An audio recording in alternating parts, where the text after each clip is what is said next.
नमस्कार मित्रांनो. ठरलं तर मग या मालिकेमध्ये आज वंदना जाधव फायनली अर्जुन आणि सायलीशी बोलते आणि ती तन्वीबद्दल सगळं सांगते. पुढील भागात आपण सगळं बघूया.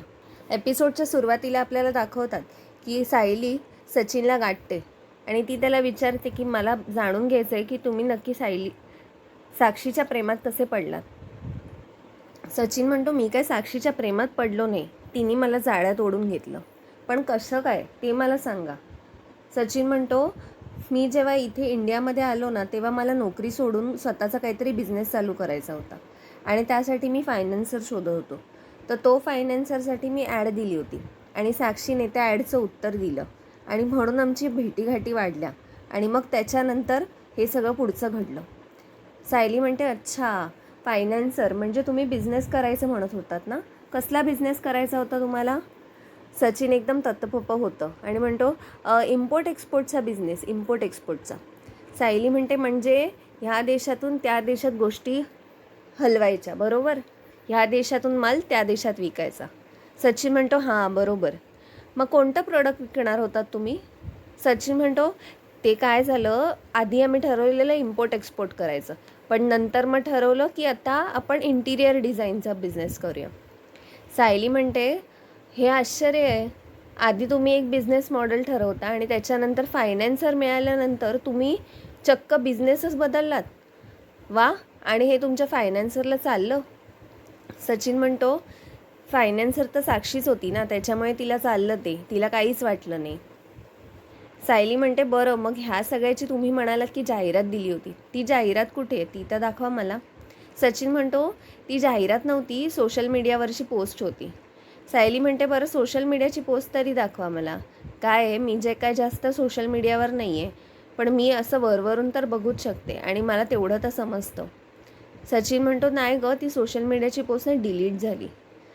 सायली म्हणते, वाह, प्रत्येक प्रश्नाला तुमच्याकडे उत्तर कसं आहे, ते पण टाळण्याचं. बरं हे सगळं झालं तर तुम्ही प्रेमात कसे पडलात. सचिन म्हणतो, आता त्या सगळ्या जुन्या गोष्टी झाल्या, आता हे काय नाही, आणि मी काय तिच्या प्रेमात नाही पडलो, तिने मला जाळ्यात गुंफलं. सायली म्हणते, मी जरी सोशल मीडियावर नसले ना तरी हे आहेत, ह्यांना मी सांगेन, मला ती सोशल मीडियाची पोस्ट बघायची. सचिन म्हणतो, जाऊ द्या ना सायली वहिनी, हे सगळं कशाला करताय. सायली म्हणते, मला माहिती आहे सचिन भाऊजी की तुम्ही हे सगळं बिझनेस वगैरे नाटक सांगताय. तुम्ही साक्षीशी आधीपासून संपर्कात होतात आणि तेव्हापासून तुमचं हे अफेअर चालू आहे आणि हे तुम्हाला गोडाऊनमध्ये तिने किडनॅप केलं वगैरे, ह्या सगळ्या गोष्टी पण खोटे आहेत. जोपर्यंत आमच्या हाती काही पुरावा लागत नाही तोपर्यंत आम्ही काही बोलत नाही आहे. फक्त एक गोष्ट लक्षात ठेवा, अस्मिताताईंमुळे आमचे हात दगडाखाली आहेत, नाही तर आम्ही तुम्हाला घराबाहेर कधीच काढलं असतं. पण तुम्हाला मी शब्द देते, ज्या दिवशी अस्मिताताईंसमोर तुमचा चेहरा समोर आणेन ना, त्या दिवशी तुम्हाला घराबाहेर काढेन. इकडे तन्वी अस्मिताला दूध द्यायला आलेली असते. ती अस्मिताची फार चौकशी करते आणि मग म्हणते की अस्मिता, बायको असावी तर अशी, आपल्या नवऱ्याच्या सगळ्या चुका पोटात घातल्यास, मला तर तुझा फार अभिमान वाटतो आणि ह्या घरात कोणी समजेल ना समजेल, पण मी तुला समजून घेते, कारण अश्विनने सुद्धा तसंच केलं, माझ्या सगळ्या चुका पोटात घातल्या. अस्मिता मनात म्हणते, घरातली एकच व्यक्ती आहे जी माझ्या बाजूने, ती म्हणजे तन्वी, पण ती खरं बोलते की नाटक करते मला तेच कळत नाही आहे. जाऊ दे, हिच्यापासून लांब राहिलेलंच बरं. अस्मिता म्हणते, तन्वी आता तू जा, मला जरा आराम करू दे. तन्वी म्हणते की ही आता काय माझ्या जाळ्यात अडकत नाही, किती पण गोड बोललं ते तरीसुद्धा, आणि तन्वी निघायला जाते. अस्मिता म्हणते, तन्वी थांब, एक काम करशील का माझं. तन्वीला फार आनंद होतो, मनात म्हणते की बाई ही माझ्या जाळ्यात अडकते म्हणजे आता. पण अस्मिता तिला सांगते की सचिनला फक्त निरोप दे की मी त्याला बोलवले, जर तुला खाली दिसला तर. तन्वी म्हणते, मी तर ह्यांची नोकरच आहे, ही असली सगळीच कामं मला सांगत असतात, जाऊ दे. पण ती गोड बोलून अस्मिताला म्हणते, हो हो, मी नक्की बोलवते हां त्याला. नंतर आपल्याला दाखवतात की रात्री जेवणासाठी कल्पना तन्वीला सांगते की सायलीला जरा खाली बोलवून आण. तन्वी म्हणते, मी बोलवायचं. इकडे सायली त्या कॉलेजच्या प्रिन्सिपलना फोन करते, ज्या कॉलेजमध्ये त्या तन्वीने सांगितलेलं असतं तिने इंटिरियर डिझायनिंगचा आणि फॅशन डिझायनिंगचा कोर्स केलेला असतो. ती त्या सरांशी बोलते आणि म्हणते की तन्वी किल्लेदार नावाची मुलगी तुमच्याकडे शिकत होती का. तेव्हा ते सांगतात की मॅडम आम्ही असे कोणत्या मुला किंवा स्टुडंट्सची माहिती कोणाला देऊ नाही शकत, ते प्रायव्हेट आहे. सायली म्हणते पण तुम्हाला माहिती आहे का की तन्वी किल्लेदार तुमच्या कॉलेजचं ID कार्ड घेऊन फिरते आणि ती जर तुमची स्टुडंट नसली तर ती तुमची कॉलेजची बदनामीच होईल नाही का, त्याच्यामुळे मला जरा ही माहिती द्या ना. ते म्हणतात अरे बापरे असं कोण करतं आहे, एक काम करा मला त्या ID कार्डचा फोटो पाठवा. सायली त्या ID कार्डचा फोटो पाठवते. तेव्हा ते सर सांगतात अहो हा आमचा ID कार्ड नाही आहे, हे कोणतं तरी भलतंच ID कार्ड आहे, पण हे आमच्या कॉलेजचं नाही आहे एवढं मी तुम्हाला सांगतो. सायली म्हणते कशावरून तुम्ही हे बोलताय. ते म्हणतात अहो आमच्या कॉलेजचा स्टॅम्पच नाही आहे आणि हे आमचं ID कार्डच मुळात नाही आहे, हे वेगळंच काहीतरी बनवलेलं आहे. असं असू शकतं की हे ID कार्ड कोणीतरी खोटं फेक बनवलं आहे डिझाईन करून. तन्वी म्हणते हे तुम्ही मला लेखी देऊ शकता का, शिवाय तन्वी किल्लेदार तुमच्या कॉलेजमध्ये विद्यार्थिनी होती हे पण तुम्ही सांगू शकता का. मग ते सर मागच्या 3 वर्षांचा रेकॉर्ड चेक करतात आणि त्याच्यामध्ये तन्वी किल्लेदार नावाची स्टुडंटच नसते. तेव्हा सायली म्हणते सर तुमची फार मदत झाली, मला फक्त हे सगळं लेखी लिहून द्या की तन्वी किल्लेदार ही तुमच्या कॉलेजमध्ये कधी विद्यार्थिनी नव्हतीच आणि हे ID कार्डसुद्धा खोटं आहे. ते म्हणतात नक्कीच मी हे करीन, कारण जर असं करून कोण आमच्या कॉलेजची बदनामी करत असेल तर हे आम्हाला काही आवडणार नाही, म्हणून मी नक्कीच तुम्हाला मदत करेन. तेवढ्यात तिकडे तन्वी येते सायलीला बोलवायला. ती पटकन सायलीचा फोन बघायला जाते. सायली म्हणते काय काम आहे गं. तेव्हा तन्वी म्हणते तुझं काय महत्त्वाचा कॉल चालू आहे. सायली म्हणते हो चालू आहे. तन्वी म्हणते मग बोल ना.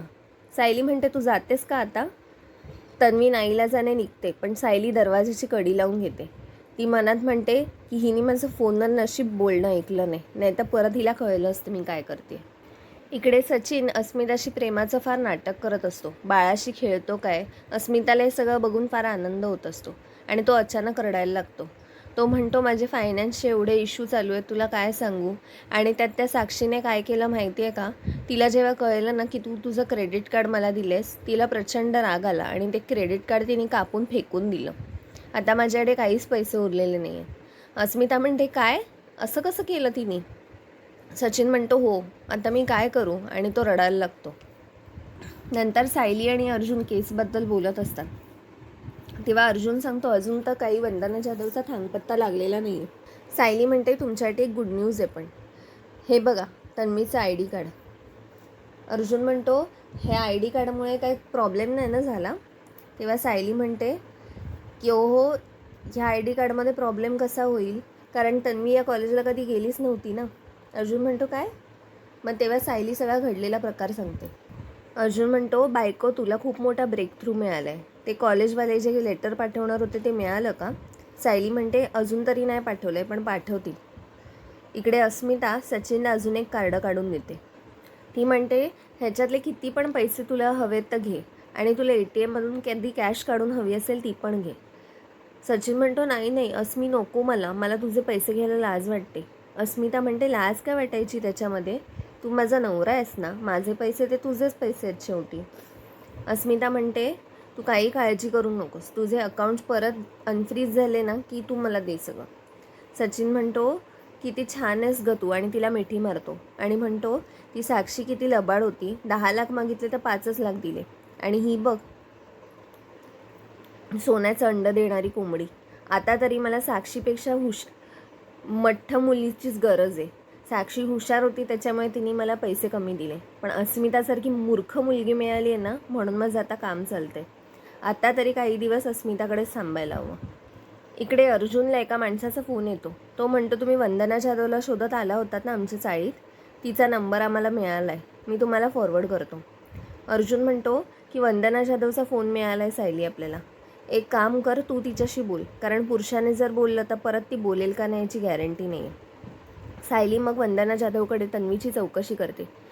ती म्हणते बबली लोखंडेने माझं आणि माझ्या मुलाचं आयुष्य उद्ध्वस्त करून टाकले. सायली म्हणते तुम्ही भेटायला याल का.